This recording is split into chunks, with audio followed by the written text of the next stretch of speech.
Hello students, good morning. How are you? Today we will study about anatomy of dicot root and monogod root. The chapter continuing is chapter 6 of class 11, that is anatomy of flowering plants. As you know, anatomy means study of internal structures.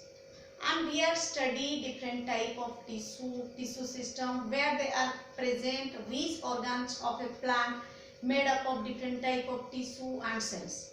Here we need to know that the internal part means if we saw the transverse section of any part of the plant, which parts are present and which tissues are help in forming these parts. Okay, so let's start from its root.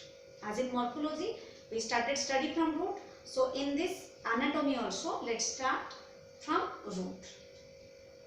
Here I have draw two diagrams.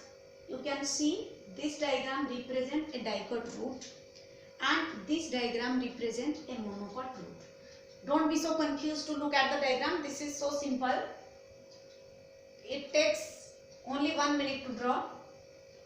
Look, this is the dicot root. As I have told you, if we cut a transverse section of root, clear? After cutting the transverse section, we can see in a slide by the help of microscope. If we see, then these parts are visible very clearly to us. And we will see, so these are the root hairs. As we know, root hairs arise from the root. And just below the root hairs, there is epidermis is present. As we know, epidermis is the outer layer. Epidermis is the outer layer. Whether it is stem, whether it is leaf, whether it is root. Epidermis, epi means outer, derma means skin. So epidermis means outer skin or outer layer. From outer layer epidermis, root hairs are arise. Then is your cortex. Cortex is present just below the epidermis. You should remember which part is present above and which parts are present below, and what is their function and in which type of tissue they are made up of.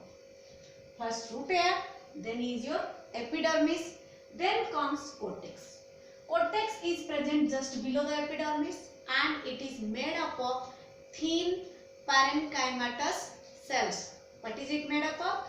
Thin parenchymatous cells. And in the arrangement of parenchymatous cells, there are some gap present, some air space present, and they makes the part soft.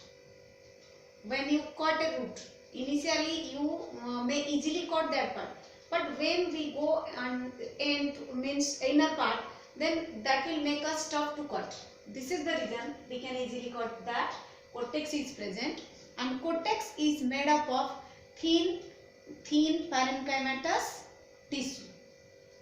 Just below the cortex, here endodermis is present. You can see this part. This part is endodermis, which is the inner layer of the cell, means inner layer of the dicot root. That is called endodermis. Endo means inner, derma means skin or layer. Inner layer is called endodermis. Inside endodermis, pericycle is present. Here pericycle is present. Pericycle is also made up of parenchymatous cells. You know parenchymatous cells. I have taught you in the last class that parenchymatous cells are arranged in such a way that they give they help in the storage, secretion. I have told you.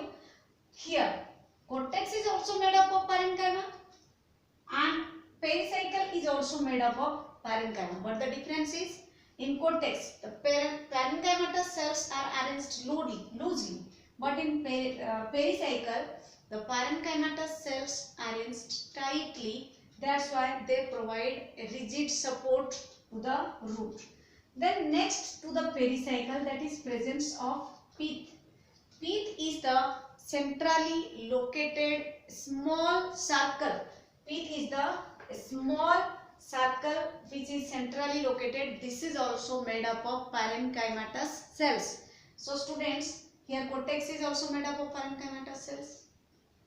Then your pericycle is made up of parenchymatous cells, and here pith is also made up of parenchymatous cells. Then next is come your vascular bundle. As we know, in dicot and in monocot, two different type of vascular bundles we can see. Clear? One is your exarch and another is your endarch. Exarch and exarch means the location of protoxylem and metaxylem. Regarding the location of protoxylem and metaxylem, protoxylem is initially formed xylem and metaxylem is laterally or later formed xylem. So here protoxylem is towards center. You can see protoxylem is towards the pith and metaxylem is towards the periphery. So they are the vascular bundles are arranged. Here xylem and here this is your metaxylem, this is your protoxylem, and here is phloem. As we know, always the phloem is arranged in, this is phloem, this part is phloem like this, phloem is arranged like this, this is xylem. So here this part is your phloem and this is your xylem, and xylem is consist of two different types, means protoxylem and metaxylem. Gradually they undergo secondary growth. They undergo secondary growth means they continue to divide and formation of cambium ring occurs and many other activities occurs. We will study later. First you just remember what are the parts of a dicot root. I am repeating again. A dicot root is consist of first root hair. Just below the root hair it comes epidermis. Just below the epidermis it comes cortex. Then your endodermis, then pericycle, then pith, then xylem and phloem. Xylem is again arranged as metaxylem and protoxylem. Here protoxylem is arranged towards the center and metaxylem towards the periphery. Then their secondary cell division occurs. If we see the monocot root, there will be no difference between the dicot root and the monocot root. The only difference is, in case of dicot root, there are the exarchs are maybe tetrads. Clear?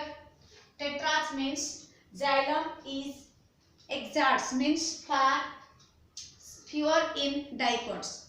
The number of metaxylem and protoxylem is fewer in dicots, whereas the number of metaxylem and protoxylem maximum in monocots. This is the only difference between a dicot root and a monocot root.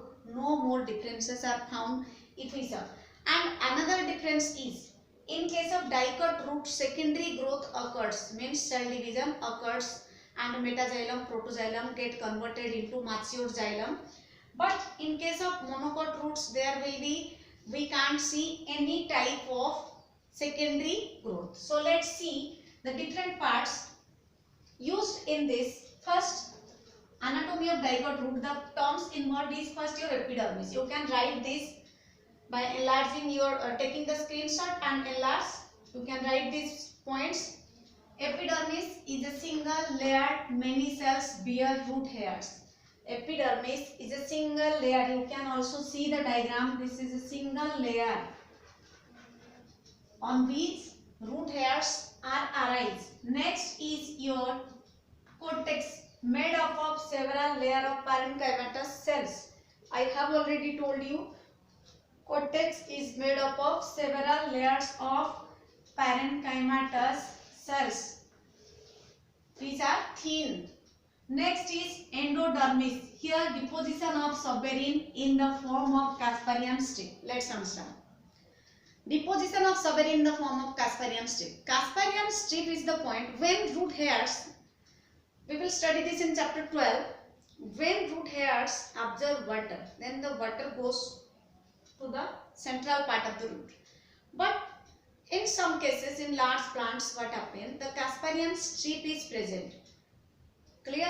Casparian strip is present, which is waxy and suberin, means it will not allow the entry of water through this point. Clear? That's why it is called deposition of suberin in the form of Casparian strip on their radial and tangential wall. Radial means, you know, this is radial and this is tangential wall. Next is your pericycle. Parenchymatous cells inner to the endodermis. Pericycle is present inside the endodermis. You can see the diagram. This is endodermis and this portion is called your pericycle. So you can write parenchymatous cells inner to the endodermis means pericycle is the area which is inner or inside the endodermis and that is made up of parenchymatous cells. Next is your vascular bundles. Here I write tetrads, xylem is exarchs means fewer in dicots. The xylem means the vascular bundle that we found in dicots and monocots. They are fewer in dicots and more in monocots. Next is pith, which is centrally located point. This is also made up of parenchymatous cells. Then I have told you, you can see the diagram. This is the diagram of a monocot root and no difference between these two diagrams. The only difference is you can see here 1, 2, 3, 4, but here 1, 2, 3, 4, 5, 6, 7 and 8. The number of vascular bundles means number of xylems vary in dicot and monocot. This is the main difference. Rest of the points are similar in both dicots and monocots. Okay students. So next we will study, that is our anatomy in dicot stem and monocot stem.